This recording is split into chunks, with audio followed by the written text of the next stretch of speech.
And exhale through a pursed lip. Just a light bit of resistance. That's perfect. So it's not too forceful.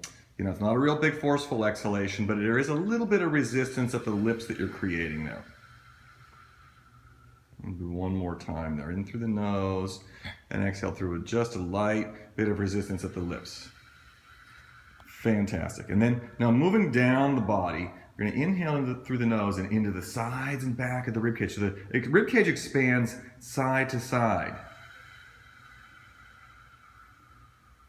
Great. And inhale, and you can even see that movement on the video here. It's actually showing up. Very good.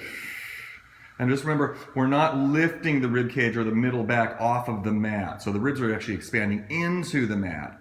The back of the ribcage and the sides of the ribcage expanding, and exhaling the ribcage. On the exhale, the ribcage then gently slides back down towards the pelvis.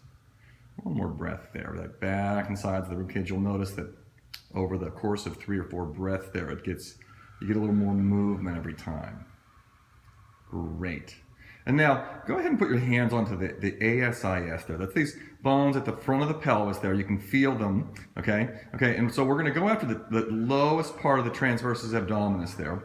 And so what you want to think about is on the exhalation, you're going to inhale into the sides and back of the ribs. On the exhalation, you're imagining those bones spreading apart. They're widening, and then you're tightening across the low abdomen, right between where your hands are.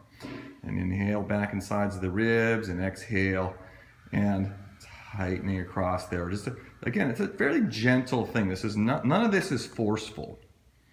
Inhale, and it should be what you should feel as you practice this, and it may take you a little bit of practice to feel it, it's an elastic kind of a quality across there. It's a tightening of I would say like a tightening of a drum head across the low abdomen there.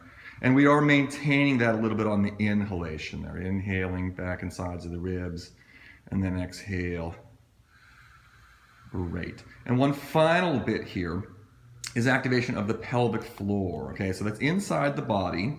Okay, and so exhaling, and it's a lift inside the body.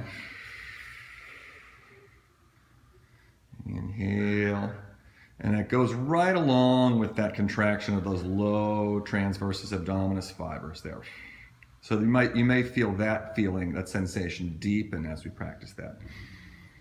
And then exhale, one last breath there. Great, Sandy. Now, what this is really designed for, this style of breathing is really designed to get activation of that transversus abdominis and pelvic floor. Those are your very most fundamental stabilizers of the lumbar spine and pelvis. So great work.